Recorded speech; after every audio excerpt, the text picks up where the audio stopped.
তারা আজকে রাষ্ট্রের বিভিন্ন অঙ্গে বিদ্যমান রয়েছে। সচিবালয় বলেন, পুলিশে বলেন, সেনাবাহিনীতে বলেন, র্যাব কেন এখনো বিলুপ্ত হয়নি? বাংলাদেশে সবচাইতে র্যাব এবং ডিজিএফআই এই গুমের সাথে জড়িত। বিগত 15 বছর যারা ডিজিএফআই দায়িত্বে ছিল, যারা র্যাবের দায়িত্ব ছিল, তাদেরকে চিহ্নিত করে এখনো কেন জাতির সামনে তাদের তালিকা প্রকাশ করা হয়নি? সংস্কার করেন, আপত্তি নাই, কিন্তু আজকে 6 মাসে জাতির কাছে জবাব দিতে হবে যে এখনো কেন এই আইনাগরের সঙ্গে যারা জড়িত ছিল তারা বাহাল তফিয়তে চাকরিতে রয়েছে। এখানে শেখ হাসিনার এবং তার দোষকদের বিচারের কথা বলা হচ্ছে, কিন্তু তার যারা সহযোগী ছিল, স্পষ্ট কথা, যারা চোর এবং যারা চোরের সহযোগী তারা একই দলভুক্ত। যারা খুনি এবং যারা খুনের সহযোগী তারা একই দলভুক্ত। সুতরাং আজকে খুনি নেতৃত্ব দানকারী হুকুমদাতা তিনি ভারতে পালিয়ে গেছেন, তার সঙ্গে কিছু তার সহযোগিতা নিয়ে গেছেন, কিন্তু তার দোসররা এখনো বিদ্যমান, প্রশাসনের সর্বস্তরে বিদ্যমান রয়েছে। তারা তাদের পোশাক পরিবর্তন করেছে। এটি যুগে যুগে হয়ে এসেছে। যখন এই ক্ষমতার পট পরিবর্তন হয়, ওই সমস্ত চক্ররা তাদের পোশাক পরিবর্তন করে। তারা তাদের আর বিচার এই দেশে হয় না, যে কারণে বাংলাদেশ গত 50 বছরও পরিবর্তন হয়নি।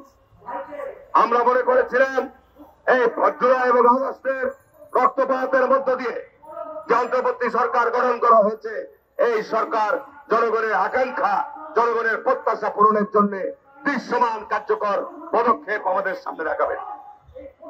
কিন্তু 6 মাস পার হয়ে গেছে, দ্রব্যমূল্যের ঊর্ধ্বগতি তিনি রোধ করতে পারছেন না। দেশের আইন শৃঙ্খলা পরিস্থিতি নিয়ন্ত্রণ করতে ব্যর্থ হয়েছেন। দেশ সত্যিকার অর্থে আমি উদ্বিগ্ন এই কারণেই যে আজকে বিভিন্ন জায়গায় দেখছি বিভিন্ন গ্রুপ গিয়ে যে অরাজকতা তৈরি করছে, তাতে মনে হচ্ছে বাংলাদেশ একটি অগ্রাহ্যকর রাষ্ট্রের দিকে আমরা চলে যাচ্ছি। যে বাংলাদেশের মানুষ গত 15 বছর ভারতের গোলাম, ভারতের তাবেদার, ভারতের দোসর, বাংলাদেশের গণতন্ত্রকে যারা হত্যা করেছে, যারা বাংলাদেশের মানুষের অধিকারকে নিয়ে যারা হত্যা করেছে, তাদের ক্ষমতাকে প্রলম্বিত করার জন্য এহেন কোন অপকর্ম নাই যারা করে নাই। তার একটা অন্যতম নিদর্শন ছিল আয়নাঘর। সে আয়নাঘর পরিদর্শনে গিয়ে আমরা যে চিত্র পেয়েছি সেটা উদ্বিগ্ন। কিন্তু আমার প্রশ্ন যে 6 মাস পরে কেন, 6 মাস পরে কেন এই পরিদর্শন? এবং এই পরিদর্শনের সময় কেন গুম পরিবারের সদস্যদেরকে খবর দেওয়া হয় নাই? যারা গত 15 বছর যাবৎ এই গুমের সংস্কৃতির বিরুদ্ধে আন্দোলন করে আসছে, দাবি জানিয়ে আসছে, তাদের স্বজনদের ফিরে পাওয়ার দাবি জানিয়ে আসছে, তারাকে কেন সংবাদ দেওয়া হয় নাই? এই সরকার কি দায়িত্ব এড়াতে পারবেন? আজকে 6 মাস পর তারা পরিদর্শনে গিয়েছেন, এই সরকার ক্ষমতা আসার পর এই আয়নাঘরগুলিকে সংস্কার করা করেছে, আয়নাঘরগুলি আলামত কারা নষ্ট করেছে, এর জবাব জাতির কাছে জাতিকে দিতে হবে, এই সরকারকে দিতে হবে, এই সরকারকে দিতে হবে। এই কারণেই সরকার আজকে বিভিন্ন উইন্ডো খুলেছে, জানালা খুলেছে। তারা বলছে যে সংস্কার কর্মসূচি আমরা হাতে নিয়েছি। আমি উদ্বিগ্ন। আমি যে নির্বাচনী এলাকা থেকে নির্বাচন করি,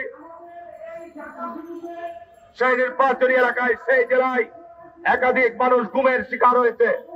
সেই নির্বাচনী এলাকায় একাধিক মানুষ বিচার বৈধ হত্যাকাণ্ডের শিকার হয়েছে। কিন্তু এখনো পর্যন্ত আমরা এই গুমের এবং বিচার বৈধ হত্যাকাণ্ডের তাদের স্বজনদেরকে আমরা কোন আইনি সহায়তা দিতে পারি নাই। তাহলে সরকার 6 মাসে কি কাজ করেছেন? জাতিকে উত্তর দিতে হবে।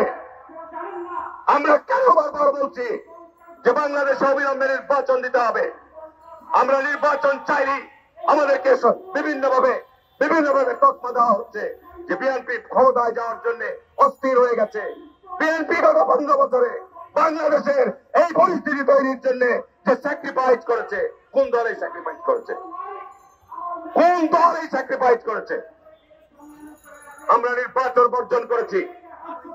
আমাদের শত শত নেতা কর্মী গুমের শিকার হয়েছে।